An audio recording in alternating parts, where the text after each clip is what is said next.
In this video, we're going to be talking about Gauss-Jordan elimination.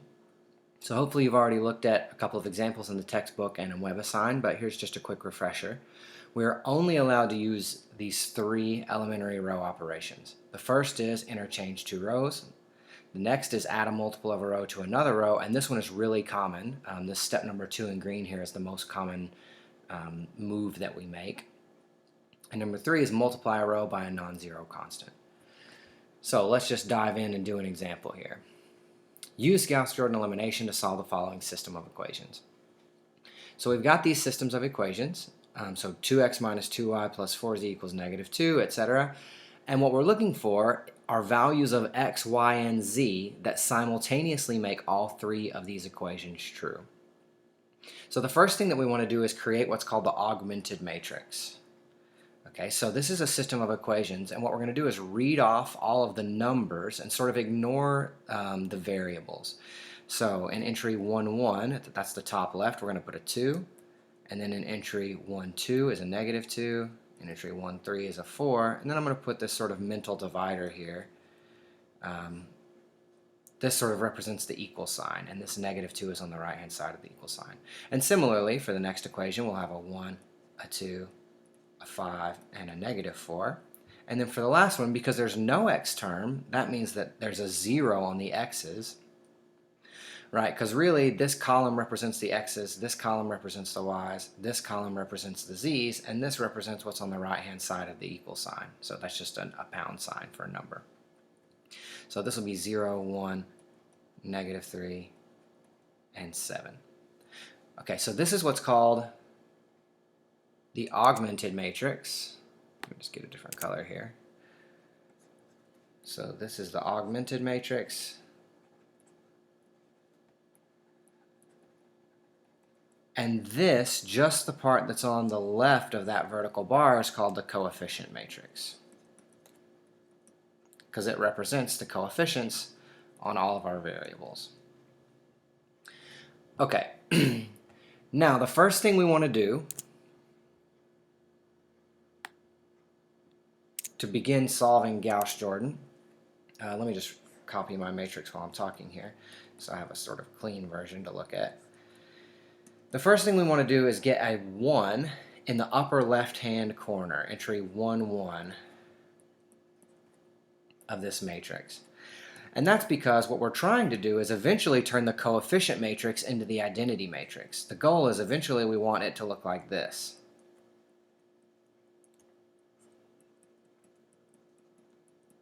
With some numbers over here on the right. And we're only allowed to use those three moves discussed at the beginning to make that happen. So what we're going to do is work column by column. So we're going to work at column number 1. We're going to create the 1 and then use this 1 to make zeros below it. So this entry is currently a 2. We need it to be a 1. So there are a couple of things you could do here, two different moves that would work equally well. The first is you could multiply this row by a half. Right? Because all of these are even, that wouldn't create any fractions. But because row 2 already has a 1, I'm just going to go with the set of instructions. I'm going to switch row 1 and row 2. Remember, switching two rows is a totally allowable move. So we're going to get our new matrix where we really just switch these two rows.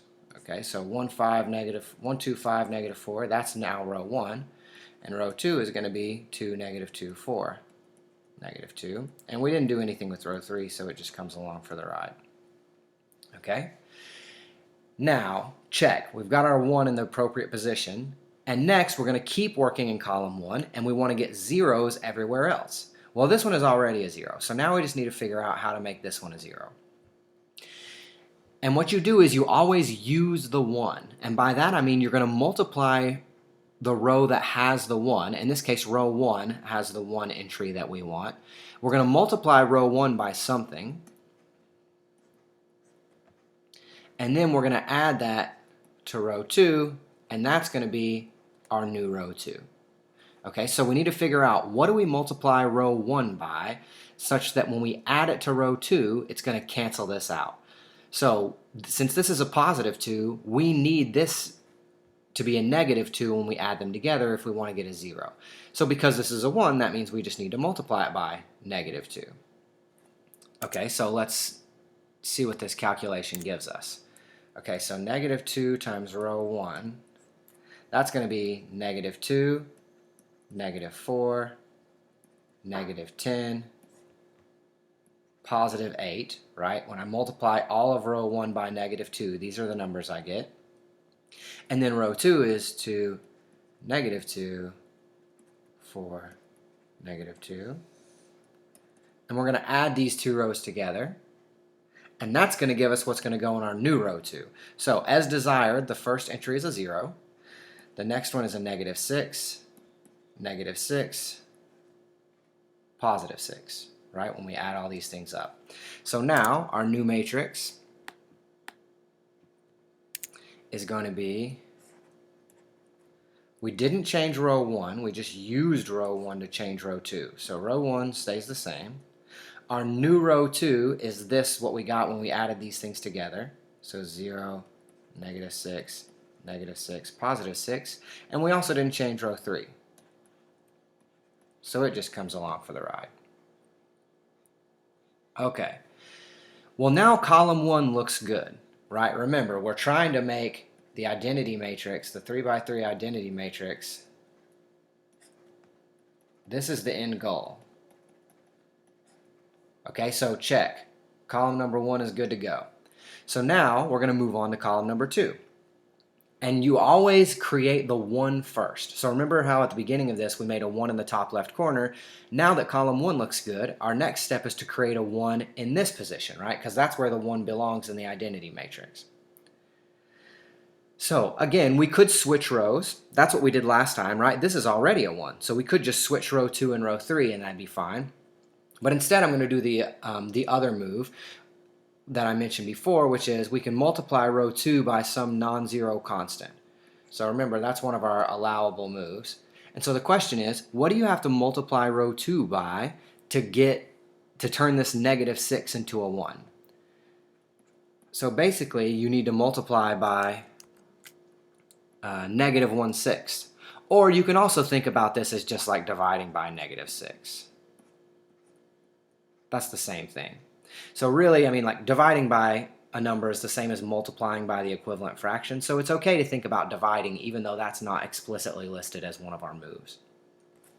And I'm not going to break these numbers out in red like I did above because hopefully we can all just see what this is going to be whenever we divide row 2 by negative 6. So 0 divided by negative 6, that's still going to be 0. Negative 6 divided by negative 6, 1, just like we wanted. Negative 6 divided by negative 6, 1. 6 divided by negative 6 will be negative 1. Okay? And then we didn't change row 3 at all. Okay? And the whole purpose of using these row operations is the solution to this, the underlying equations here, right? If you think about the equations represented by this matrix, it's 1x plus 2y plus 5z equals negative 4. And then y plus z equals negative 1. And then y minus 3z equals 7, right? There are always equations underlying these things. And the point of the row operations is that when you use them, the solution to these equations is the same as the solution to these equations, which is the same as every step up the ladder. So we're really keeping the same solution while altering the equations. Okay, so now that we've got our 1 in column number 2, again, we're going to use this 1, meaning we're going to multiply row 2 by something, and we're going to add it to row 1 to get rid of this and this 2 and make it a 0.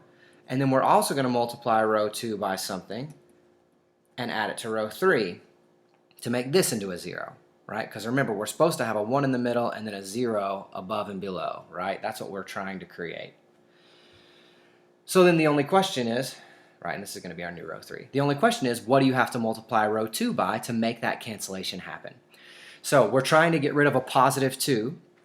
That means we're going to multiply row 2 by negative 2. We're trying to get rid of a positive 1 here, which means we're going to multiply row 2 by negative 1.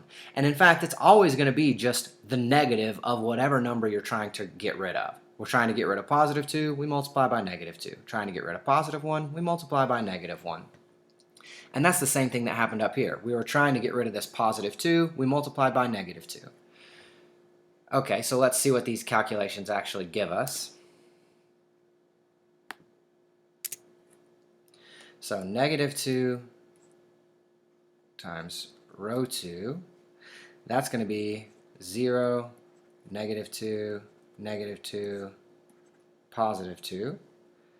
And we're going to add that to row 1, which is 1, 2, 5, negative 4. And this will be our new row 1. So we keep the 1 in the upper left corner, right? So we add these together. That's good because we want to leave this one alone. We add these two together and get 0. That's also good because now we're trying to create this 0. And then what we get here doesn't actually matter yet. So it's just whatever it is. So negative 2 and 5, that's 3. Okay, fine. 2 and negative 4, that's negative 2. Also fine. We don't really care. And then similarly, if we look at negative 1 times row 2 and row 3 and add those together, negative 1 times row 2, that'll be 0, negative 1, positive 1. And row 3 is 0, 1, negative 3, 7. We're going to add these together. So we keep our 0, which is good. We worked hard to get that 0 down here. In the middle term now, negative 1 and positive 1, that's 0. That's also good. That's what we're trying to accomplish with this step. And then for these, it doesn't actually matter what the numbers are. You just do whatever they say, right? Negative 1 and negative 3 is negative 4. Fine. 1 and 7 is 8. Also fine. Okay. So our new matrix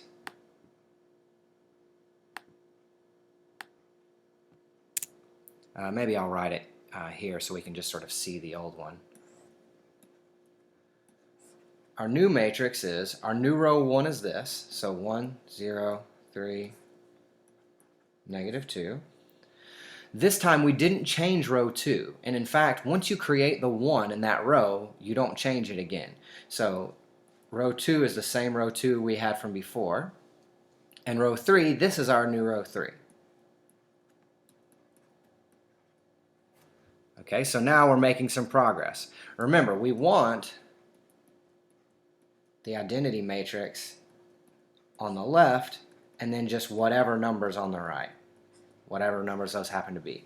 Okay, so now column 1, check. Column 2, check. And we're going to do the exact same thing with column number 3.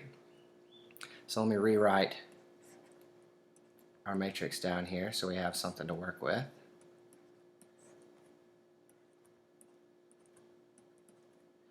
Also, these problems, as you might be understanding by now, right, these problems are pretty involved, right? They're pretty long.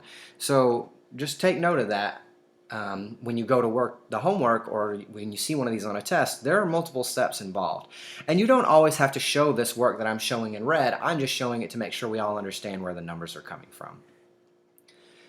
Okay, so moving on. We're trying to create column number 3. We want it to look like this. Just like we have before, we're going to start by making the 1 in the appropriate place. So we need to turn this negative 4 into a 1. And then we're going to use that 1 to make zeros. Now let me just comment, there's a 1 in row 2, but it is not okay anymore to switch these two rows. Because if you switch these two rows, that's going to take this one out of position and put it here where there's supposed to be a 0. Okay, so we really just want to multiply row 3 or divide row 3 by something that's going to create this as a 1. So we're just going to divide this by negative 4. And in general, this is what I recommend that you do, is just divide by whatever number you see, right? I mean, whatever number is here, you have to divide by that exact number if you want to create a 1. So again, I'm not going to write out the explicit steps for just multiplying a single row in red like I've done above when we're combining a copy of a row with another one. So here we didn't change row 1, we didn't change row 2, and row 3 we're dividing by negative 4. So 0 divided by negative 4 is 0. 0 divided by negative 4 is 0. Negative 4 divided by negative 4, 1, which is good. That's the whole reason we did this step. And then 8 divided by negative 4, negative 2. Okay, so now we've got this new matrix. This is our new and improved matrix. And then finally, we want to use this one to create zeros. So again, we want to multiply the row that has the 1. So that's row 3 this time. You always use the 1. Multiply the row that has the 1 to create zeros. So row 3 has the 1 for column 3. And then we're going to add that to row 1 and get our new row 1 to get rid of this 3. And we're also going to do a similar step and add it to row 2 to get rid of this 1. So we're trying to get rid of a positive 3 in row 1, which means we need to multiply by negative 3 for the set of instructions that involves row 1. We're trying to get rid of a positive 1 in row 2, which means we're going to multiply by negative 1 for the set of instructions involving row 2. Okay, so let's see what we get here. Let's see if I can get back to my red I was using. So negative 3 times row 3, and that's going to get added to row 1. So negative 3 times row 3, that's going to be 0, 0, negative 3, positive 6, right? Negative 3 times 0, negative 3 times 0, those are both zeros. 1 times negative 3 is negative 3. Negative 2 times negative 3 is positive 6. And then we just copy row 1 and add these together. So 0 and 1 is 1. That's good. We want to keep this 1. 0 and 0 is 0. That's also good because we want to keep this 0. Negative 3 and 3, that's 0. And that's good because the whole point of this set of instructions was to try and get rid of this 3, which we just succeeded in doing. And then we add these two together and we get 4. Okay, fine. We don't care actually what this number is right now. We're just sort of bringing it along for the ride. And our next set of instructions is negative 1 times row 3, and we're going to add that to row 2. So 0, 0, negative 1, positive 2, right? That's what we get when we multiply row 3 by negative 1. And row 2, we're going to add it to our existing row 2. So again, we add these zeros and get 0, which is good, because if this is supposed to be our new row 2, we need that 0 to stay in place. This is 1, which is also good. We need that 1 to stay in place. And then when you add these together, you get 0, which is good. That was the whole purpose of these instructions, was to create this 0. And then we add these two together and get 1. Fine. Right, we don't actually care what that number is. It's just sort of determined by the steps required to make the rest of it happen. So our new row 1, that's this, is 1, 0, 0, 4. Our new row 2, that's this one, 0, 1, 0, 1. And we didn't actually change row 3, so 0, 0, 1, negative 2. And now, all three of these columns look like they're supposed to look, which means that this is going to be our answer. Specifically, you can't just like put a circle around this. Specifically, what it means is x equals 4, y equals 1, and z equals negative 2. Because if you think about the underlying equations here, remember these are the coefficients. So this represents 1x plus 0y plus 0z equals 4. That's what the first row of this matrix represents. Right? And then the second is 0x plus 1y plus 0z equals 1. Right? That's what this second row represents. And then the third row represents 0x plus 0y plus 1z equals negative 2. Right? But really all those terms with zeros are going to disappear. So these equations are actually just x equals 4, right? Because these terms both disappear, and 1 times x is just x. Similarly, in the second one, these two terms disappear and we're left with just a y. And in the last one, these two, and we're left with just a z, is equal to negative 2. Which is why we're trying to create the identity matrix on the left-hand side, right? Because if you have the identity, that corresponds to just x equals, y equals, z equals, right? And then whatever's on the right-hand side will give you the answer to the original system of equations. So x equals 4, y equals 1, z equals negative 2. If you go back to the very original problem, right, way back up here, and plug those numbers in for these equations, they should all be true. Okay, so if you want to check your work, you can just plug in the values of x, y, and z into these three equations and they should all be true. Okay, so like I said at some point along the way, these are pretty involved problems. So just keep that in mind. Don't wait to the last minute to do the homework. But the good news is that when you get done, if you have time, it's pretty easy to check and see if you have the right answer. You can just plug these values in.